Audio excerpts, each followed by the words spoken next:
September 1st, 1939, 4:45 a.m. The sky over Weiland is still dark. Then the bombs fall. There's no warning siren, no declaration, just a sudden, violent roar of German dive bombers ripping through the morning silence. Windows shatter. Buildings collapse like paper. Families are still asleep when the first explosions tear through their homes. Within minutes, the town is burning. You can almost feel the shock, the confusion, the disbelief. This isn't a battlefield. There are no soldiers here, just civilians. This is how World War II begins. At the same moment, across the border, columns of German troops surge forward under the command of Adolf Hitler. Tanks grind across Polish soil. Infantry follows in tight formation. Overhead, the Luftwaffe screams through the sky, striking roads, railways, and communication lines. The strategy is new, terrifying, and brutally efficient. Blitzkrieg. Lightning war. Poland doesn't stand a chance. Within days, cities are encircled. Communications collapse. Polish forces fight back, fiercely, bravely, but they are overwhelmed by speed and coordination unlike anything the world has ever seen. Cavalry charges against tanks. Outdated defenses crumble under modern warfare. And then, just when it seems it couldn't get worse, it does. September 17th, 1939. From the east, the Soviet Union invades. Two superpowers. One country, torn apart. The Polish army is crushed between them. Soldiers retreat, regroup, and fight where they can. But the outcome is inevitable. By early October, Poland is gone, divided between Adolf Hitler and Joseph Stalin, like spoils of war. But the real horror is just beginning. In the forest near Katyn Forest, thousands of Polish officers are executed in secret by Soviet forces. No trials, no mercy, just gunshots echoing through the trees. Meanwhile, in German-occupied territory, a new kind of rule takes hold. Brutal, systematic, dehumanizing. Jewish families are forced from their homes. Ghettos are established. Entire communities are sealed off behind walls and barbed wire. And still, the world hesitates. In London and Paris, leaders issue condemnations. Britain and France declare war on Germany. But for months, nothing happens. It's called a phony war. No major offensives. No decisive action. Just tension hanging in the air like a storm waiting to break. But behind the silence, the machine is already moving. April 1940. German forces strike again, this time north. Denmark falls in a single day. Norway fights longer, but it too is overwhelmed. The Germans secure vital ports in iron or supplies, tightening their grip on Europe. And then the real blow comes. May 10th, 1940. German forces launch a massive assault on Western Europe. But instead of attacking head-on, they do the unthinkable. They drive through the dense, supposedly impassable forests of the Ardennes. French commanders never saw it coming. Tanks pour through narrow roads. Bridges are seized before they can be destroyed. The German advance slices through Allied lines like a blade. Communication breaks down. Units are cut off, surrounded, destroyed. Within days, the front collapses. British and French troops are pushed back toward the coast, toward a small port town called Dunkirk. There, over 300,000 soldiers are trapped. Behind them, the sea. In front of them, the German army. It looks like the end. But something extraordinary happens. Civilian boats, hundreds of them, cross the English Channel under fire. Fishing vessels, ferries, private yachts, ordinary people risking everything to save an army. One by one, the soldiers are pulled from the beaches, exhausted, shell-shocked, alive. It's called a miracle, but it's also a warning, because while those men escape, France is collapsing. June 14th, 1940. German troops march into Paris. No dramatic last stand. No heroic defense. Just silence as the city falls. Days later, France surrenders. Europe is broken. Only one major power remains standing against Hitler in the West, Britain. And across the English Channel, the next battle is already beginning. Not on land, but in the sky. A battle that will decide whether freedom survives or falls into darkness. July 10th, 1940. 3:57 p.m. high above the English Channel. A lone radar station along the southern coast of Dover picks up something unusual. Blips, dozens of them, moving fast, getting closer. Inside the control room, tension snaps tight. They're coming! Moments later, the sky fills with sound, a deep mechanical thunder. German bombers, escorted by sleek, deadly fighters, surge toward the British coastline. Their target, airfields, radar stations, and the very nerve system of Britain's defense. This is not just another attack. This is the beginning of the Battle of Britain. In London, Prime Minister Winston Churchill knows exactly what's at stake. If Britain falls, there will be no one left in Western Europe to resist Hitler. No staging ground. No hope of liberation. Everything depends on the men in the air. The pilots of the Royal Air Force, the RAF. They are young, some barely out of training. Many have never seen combat. But now, they climb into their aircraft, Hurricanes and Spitfires, and take off into a sky that is about to become a battlefield. You can almost feel the vibration of the engine beneath you, the tightness of the cockpit, the sweat under your gloves. Then contact. The sky erupts. Dogfights twist and spiral through clouds. Machine guns chatter. Smoke trails streak across the blue. Planes dive, climb, roll. Each movement a matter of life or death. One mistake, 1 second too slow, and it's over. German pilots are experienced. Many are veterans of earlier campaigns. Their aircraft are fast, heavily armed, deadly. But the British have one crucial advantage: radar. As German formations approach, they are tracked, mapped, and relayed to RAF pilots in real time. Fighters are scrambled precisely where they're needed. No wasted fuel. No blind searching. It's a technological edge that changes everything. Still, the pressure is relentless. Day after day, wave after wave, the Luftwaffe hammers Britain. Airfields are bombed. Hangars destroyed. Pilots killed or wounded faster than they could be replaced. Exhaustion sets in. Pilots fly multiple missions a day. Some don't even have time to eat between sorties. They sleep in brief, restless bursts, always waiting for the next scramble alarm. And then the strategy shifts. Frustrated by the RAF's resistance, Adolf Hitler orders a new target: the cities. September 7th, 1940. Evening falls over London. Air raid sirens wail. People run for shelter, underground stations, basements, anywhere they can hide. Parents clutch their children. Lights go out across the city as darkness settles in. Then the bombs begin. Explosions ripple through the streets. Buildings collapse. Fires ignite and spread, turning entire neighborhoods into infernos. The sky glows orange, thick with smoke and ash. This is the Blitz. Night after night, London burns. And yet life continues. Buses still run. Shops reopen in the morning. People emerge from shelters, dust off the rubble, and carry on. There's fear, yes, but also defiance. A refusal to break. Churchill walks through the wreckage, speaking to survivors. His words echo across the nation, broadcast over radios into homes and shelters alike. Never in the field of human conflict was so much owed by so many to so few. The few, the RAF pilots, keep fighting, and slowly something begins to change. German losses increase. Bombers are shot down in growing numbers. Fighter escorts struggle to maintain range over British territory. The attacks become less precise, less effective. The tide is turning. October 31st, 1940. The Battle of Britain is effectively over. Hitler postpones his invasion plans. Operation Sea Lion, the amphibious assault on Britain, is quietly shelved. For the first time, the German war machine has been stopped. Not defeated completely, but stopped. It's a crack in the illusion of invincibility, a signal to the world that Nazi Germany can be resisted. But even as Britain stands firm, elsewhere the darkness deepens. In Eastern Europe, new orders are being carried out. Entire populations are being rounded up, relocated, erased.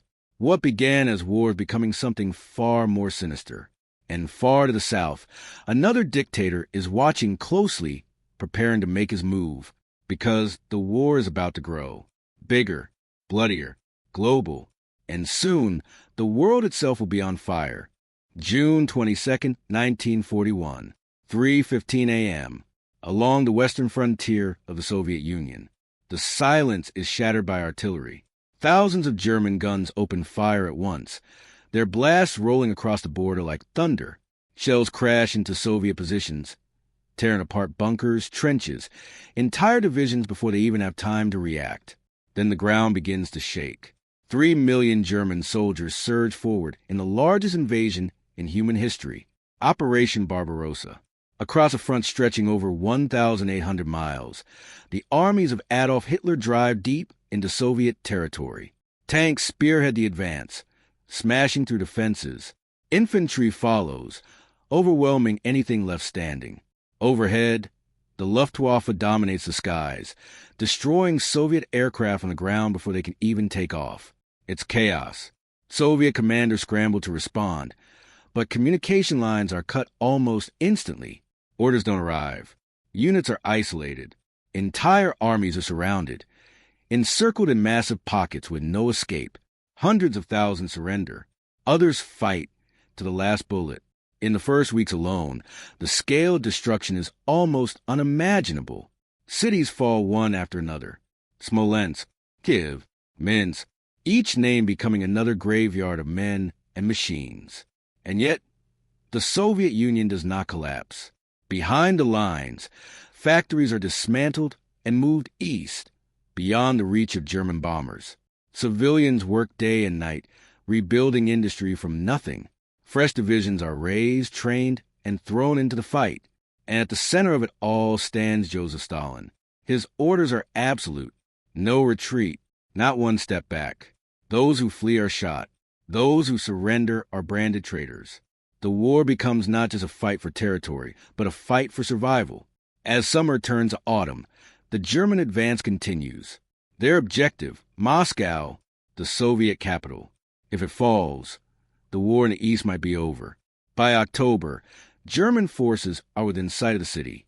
The spires of Moscow are visible on the horizon. Panic spreads. Government offices prepare to evacuate. Civilians dig trenches in frozen ground, bracing for the worst. And then the weather changes. Rain turns roads into mud. Thick, choking mud that swallows tanks and trucks alike. Supply lines slow to a crawl. Vehicles break down. Progress stalls. Then comes the cold. Winter arrives early, and it is merciless. Temperatures plunge far below freezing. German soldiers, unprepared for such conditions, suffer terribly. Weapons jam. Engines freeze. Frostbite claims fingers, toes, lives. You can almost feel it. The biting wind cutting through thin uniforms, the numbness creeping in. But the Soviets?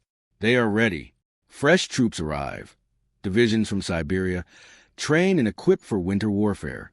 Wrapped in white camouflage, they move silently through the snow. December 5th, 1941. They strike. The Soviet counteroffensive hits the exhausted German lines with overwhelming force. Units that had pushed so far, so fast, are suddenly driven back. The advance on Moscow collapses. For the first time, the German army is not just halted, but pushed backward. The myth of invincibility cracks even further. But even as this titanic struggle unfolds in the east, another storm is about to break, halfway across the world. December 7th, 1941. 7:48 a.m. Pearl Harbor. The morning is calm. Battleships sit quietly in the harbor. Sailors go about their routines. Some are still asleep. Then, out of the sky, comes a sound no one expects. Aircraft, dozens of them. But these aren't American planes. They bear the rising sun insignia of Imperial Japan. Within seconds, the first bombs hit. Explosions rip through the harbor. Battleships are torn apart. Fires erupt. Sailors scramble, confused and disoriented, as torpedoes slam into hulls. The USS Arizona erupts in a massive fireball, killing over 1,000 men in an instant. The attack is swift, devastating.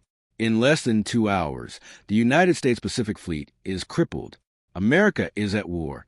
The next day, President Franklin D. Roosevelt addresses the nation, calling it a date which will live in infamy. And just like that, the conflict becomes truly global. Germany and Italy declare war on the United States. Alliances harden. Battle lines stretch across continents and oceans. From the frozen outskirts of Moscow to the burning waters of Pearl Harbor, the world is now fully engulfed. And what comes next will push humanity to its absolute limits. Because the war is about to enter its darkest chapter yet, a place where surrender is not an option, and survival itself becomes a question. August 23, 1942, 4:18 p.m., the western bank of the Volga River. The sky above Stalingrad turns black. Hundreds of German bombers roar overhead, releasing their payloads in a relentless cascade. Firestorms erupt across the city. Entire districts vanish beneath explosions. Oil tanks ignite, sending towering pillars of flame into the air. The river itself burns. This is no ordinary target. This city bears the name of Joseph Stalin. And for Adolf Hitler, that makes it personal. What follows is not just a battle. It is annihilation. German forces push into the ruins, expecting a quick victory. But Stalingrad does not fall. It refuses. Every street becomes a front line. Every building a fortress. Soviet soldiers fight from shattered apartments, from basements, from piles of rubble. Snipers hide in the wreckage, watching one shot at a time. You can almost hear the silence between gunshots, the tension, the fear. Among them is a sniper whose name will become legend, Vasily Zaitsev. Moving like a ghost through the ruins, he hunts German officers with deadly precision. Each kill is not just a victory, but a message. No one is safe here. German troops advance, but progress is measured in meters, sometimes less. They take a building, only to lose it hours later. The fighting is so close, so brutal, that artillery becomes nearly useless. Air support risks hitting their own men. It becomes a war of proximity, a war of nerves, a war where survival depends on instinct and luck. And then comes the Soviet strategy, not a step back. Reinforcements cross the Volga River at night under constant fire. Boats are hit, men fall into the burning water, but still they come. Fresh troops thrown directly into the chaos with barely any time to prepare. Because holding the city is only part of the plan. The real move is still coming. November 19th, 1942. At dawn, the ground shakes once more. But this time it's the Soviets. A massive counteroffensive, Operation Uranus, slams into the weaker Axis forces guarding the flanks of the German Sixth Army. Romanian and Hungarian units crumble under the assault. Soviet tanks punch through, racing behind enemy lines. The trap is closing.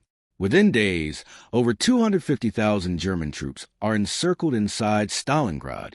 Cut off, no escape. Inside the pocket, conditions deteriorate rapidly. Supplies run low. Ammunition dwindles. Food becomes scarce. Winter tightens its grip once again. And still, Hitler gives the order, hold your ground. The Luftwaffe attempts to supply the trapped army by air, but it's not enough.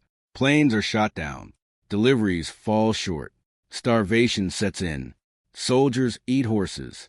Then whatever they can find. Disease spreads. Frostbite returns. Morale collapses. You can almost feel the hopelessness, the realization creeping in that no rescue is coming. January 1943. Soviet forces tighten the noose.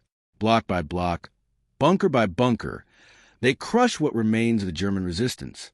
The once proud Sixth Army is reduced to shattered fragments. And then silence. February 2nd, 1943. It's over. Field Marshal Friedrich Paulus surrenders. An entire German army destroyed. It is a turning point, not just for the Eastern Front, but for the entire war.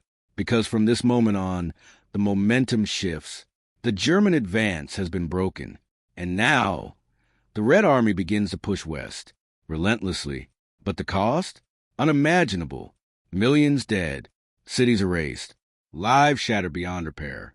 And while the East burns with unimaginable fury, another front is about to explode into action across the Mediterranean, across the deserts of North Africa, and soon onto the shores of occupied Europe itself. Because the Allies are preparing something massive, something that could change everything, a gamble that will decide the fate of the war. And it begins with an invasion.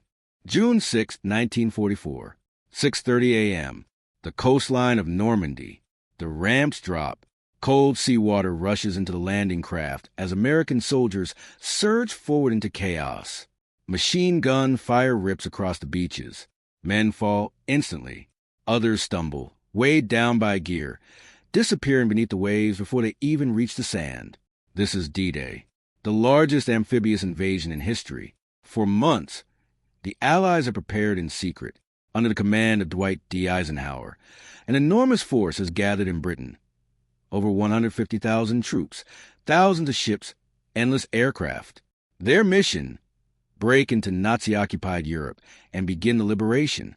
But nothing can prepare them for this. At Omaha Beach, the situation is catastrophic.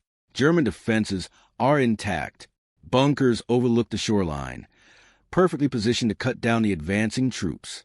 The first waves are decimated. You can almost hear it. Bullets snapping through the air, men shouting over the roar of explosions. The desperate scramble for cover on an open beach with nowhere to hide. Some freeze. Others keep moving. Small groups of soldiers begin to push forward, finding gaps in the defenses. Engineers crawl through fire to blow up obstacles. Officers rally scattered men into makeshift units. Slowly, painfully, the line begins to move. Elsewhere at Utah Beach, things go differently. American forces land off target. But by sheer luck, in a less heavily defended area, they push inland faster, linking up with airborne troops who drop behind enemy lines during the night. Further along the coast, British and Canadian forces fight their own brutal battles at Gold, Juno, and Sword beaches, facing stiff resistance but steadily advancing. And above it all, the sky is alive. Paratroopers from the 82nd and 101st Airborne Divisions descend into darkness hours before the landings. Scattered across the countryside, they regroup, sabotage bridges, disrupt communications, and sow confusion among German forces. It's messy, chaotic, improvised, but it works. By the end of the day, the Allies have secured a fragile foothold in France. It is not a clean victory. It is survival, and it's only the beginning. Because breaking through the beaches is one thing.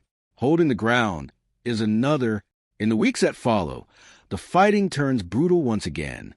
Hedgerows, thick, tangled walls of earth and vegetation, turn the countryside into a natural fortress. German defenders use them to launch ambushes, slowing the Allied advance to a crawl. Every field becomes a battlefield, every village a fight, but the pressure is building. In the east, the Soviet army continues its relentless push, driving German forces backward across vast distances. Entire fronts collapse under the weight of their advance. Germany is now fighting on two sides, and it's losing ground on both. August 1944. Paris rises. After years of occupation, resistance fighters take to the streets. Barricades go up.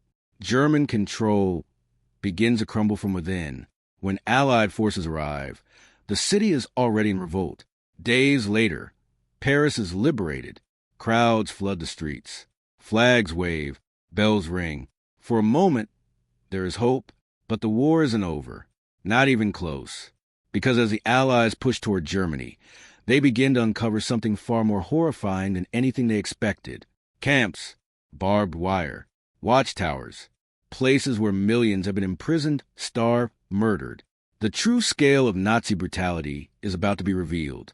And once it is, there will be no turning back. No negotiation. No mercy. Only the final push toward total victory. And deep inside Germany, the end is already beginning.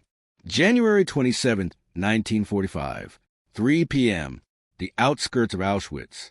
Soviet troops advance cautiously through the snow. At first, it doesn't look like much.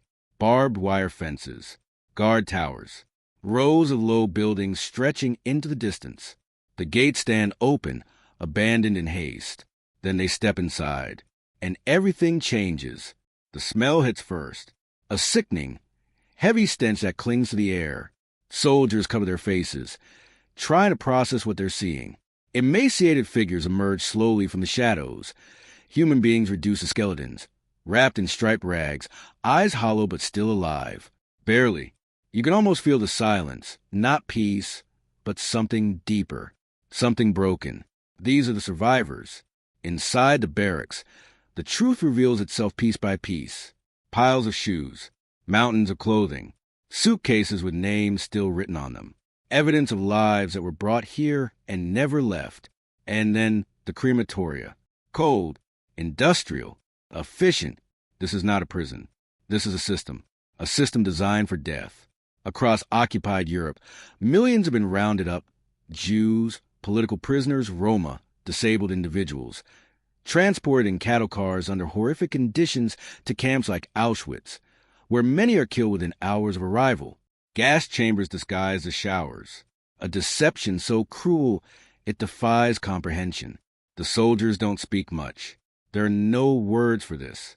As news spreads, Allied forces advancing from the west begin to uncover similar horrors: Buchenwald, Dachau, and countless others, each one revealing another layer of the unimaginable. The war is no longer just about territory. It's about justice, retribution, ending something that should never have existed. And now, the end is closing in. April 1945. Soviet forces reach the outskirts of Berlin, the capital of the Third Reich.